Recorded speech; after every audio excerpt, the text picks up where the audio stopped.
Olá amigos, olá irmãos, olá companheiros de estudo, dando continuidade ao estudo desse livro maravilhoso que é o Consolador, um livro que de fato nos consola porque traz esse tanto de informações, faz a gente pensar e pensando a gente aceita a nossa realidade e conhecendo, a gente passa a nos conhecer, e conhecendo a verdade a gente nos liberta.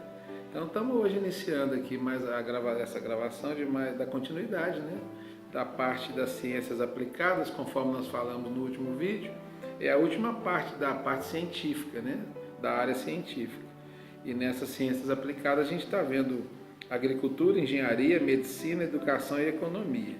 Nós já vimos as perguntas de 90 a 97, no vídeo anterior, e agora nós vamos dar sequência a partir da pergunta 98, que ainda está falando sobre a medicina, As últimas 3 perguntas nós falamos de enfermidades, se são de origem espiritual, são de origem material, como tratar, como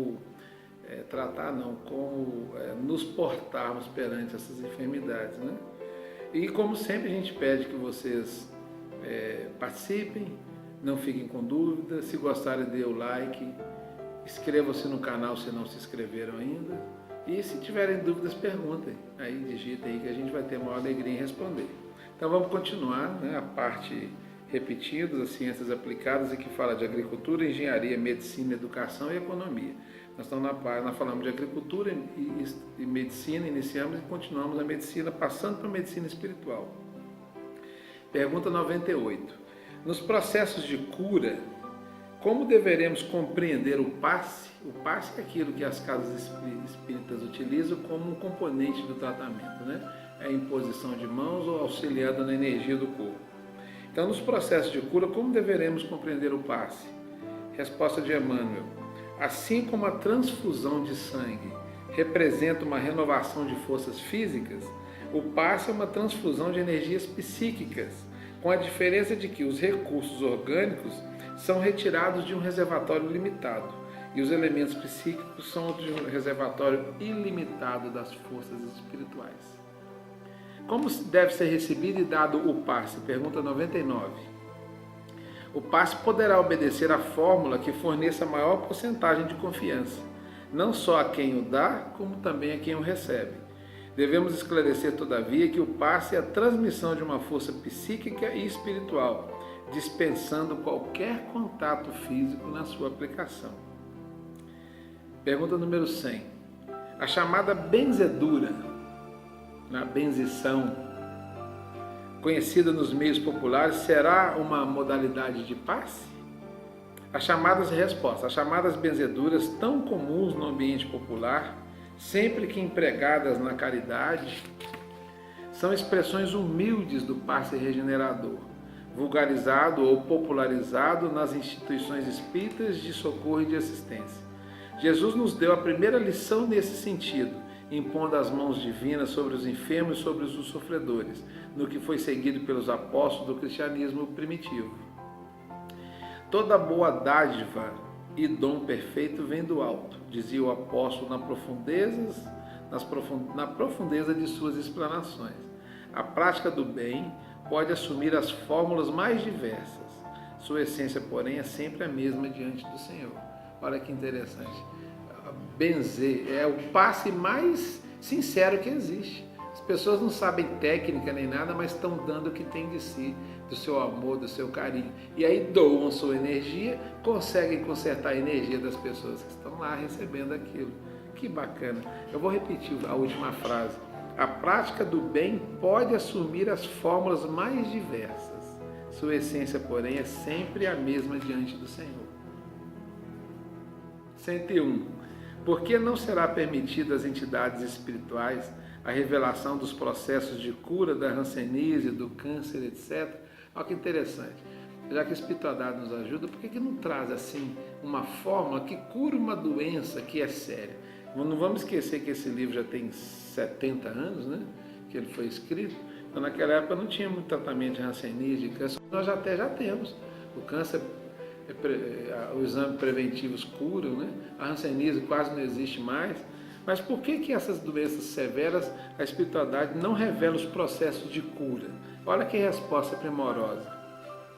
Antes de qualquer consideração, devemos examinar a lei das provações e a necessidade de sua execução plena. Ele está falando que é por causa da lei da causa e efeito, né? Na própria natureza da Terra e na organização dos fluidos inerentes ao planeta, residem todos esses recursos, até hoje empreendidos pela ciência dos homens. Jesus curava os rancenianos com a simples imposição de suas mãos divinas. O plano espiritual não pode quebrar o ritmo das leis do esforço próprio, como a direção de uma escola não pode decifrar os problemas relativos à evolução de seus discípulos. Além de tudo, a doença incurável traz consigo profundos benefícios. O que seria das criaturas terrestres sem as moléstias dolorosas que lhes apodrecem a vaidade? Até onde poderiam ir o orgulhoso e o personalismo do espírito humano? O orgulho e o personalismo do espírito humano sem a constante ameaça de uma carne frágil e atormentada?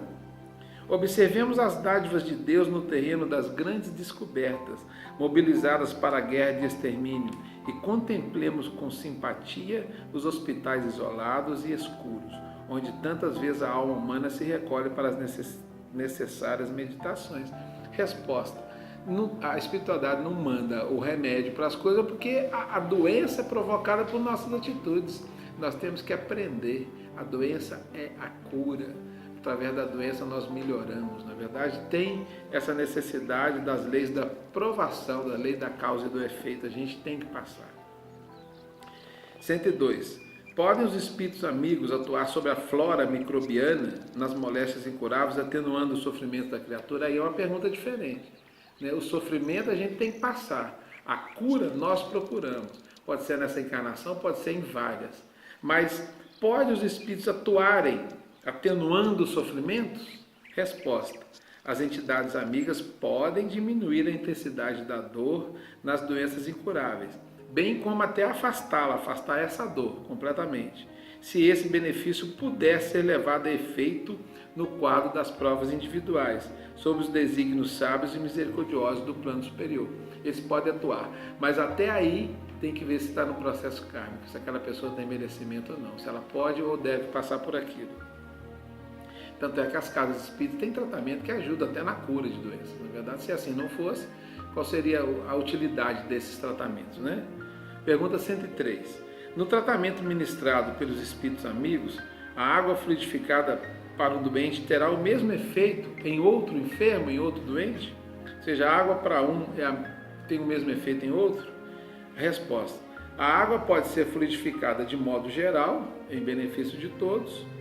Todavia, pode ser também em caráter particular para determinado enfermo, e neste caso é conveniente que o uso seja pessoal e exclusivo. Para isso, as pessoas costumam levar aos grupos espíritas suas garrafinhas com água para serem fluidificadas.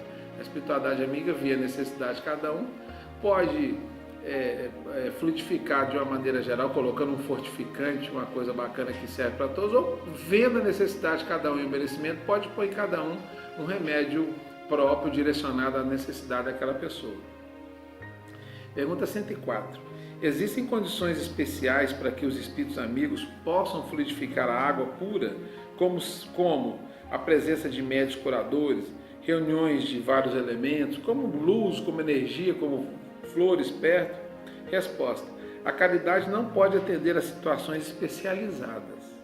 A presença de médios curadores, bem como as reuniões especiais, de modo algum podem constituir o preço do benefício aos doentes, porquanto os recursos dos guias espirituais nessa esfera de ação podem independer do concurso medianímico, considerando o problema dos méritos individuais. Ou seja, onde eles tiverem que atuar, eles vão atuar. Onde for necessário, eles atuam. A presença dos médios é bacana, é boa, mas não é imprescindível. Olha o início dessa resposta. A caridade não pode atender a situações especializadas. E nós arrumamos um tanto de situação especializada nas reuniões. Nós colocamos um tanto de características que vêm da gente. E elas são simples. Vamos entrar nesse mérito aí num outro vídeo que a gente vai gravar sobre dogmas, sobre paradigmas, sobre o que deve e o que não deve ser feito na casa espírita. Pergunta 105. O fato de um guia espiritual receitar para determinado enfermo, né? É sinal infalível de que o doente terá de curar-se. Tem muitas casas que tem receituário. Então o guia receitou lá uma água, um floral, uma tintura, alguma coisa assim. Isso quer dizer que ele vai curar? A resposta: o guia espiritual é também um irmão e um amigo que nunca ferirá as vossas mais queridas esperanças. Aconselhando o uso de uma substância medicamentosa, alvitrando essa ou aquela providência, esse guia cooperará para as melhoras de um enfermo e, se possível, para o pleno restabelecimento da sua saúde física, mas não poderá modificar a lei das provações ou os desígnios supremos dos planos superiores, na hipótese da desencarnação, porque dentro da lei somente Deus, seu Criador, pode dispensar.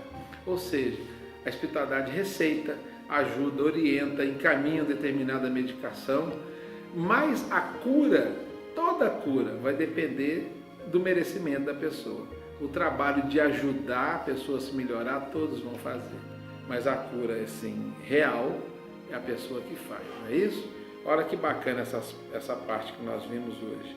Está ensinando que nós devemos ser o nosso próprio médico, com Jesus como o médico maior, nos orientando a fazer aquilo que nós podemos e devemos fazer. Que bacana, que bacana. Então, a gente agradece mais uma vez, né, a audiência de vocês. Lembrando, se gostarem, deixe seu joinha, seu like. E nós continuamos no próximo vídeo, né, essa parte das ciências, da última parte, né, a última parte da parte científica, né, dessa área científica, que são as ciências aplicadas. Nós fomos hoje até a pergunta número 105, a partir do próximo vídeo começamos na 106 e, se Deus quiser, até terminando essa parte científica. Que nosso Senhor Jesus Cristo abençoe a todos. Muito obrigado, fiquem com Deus.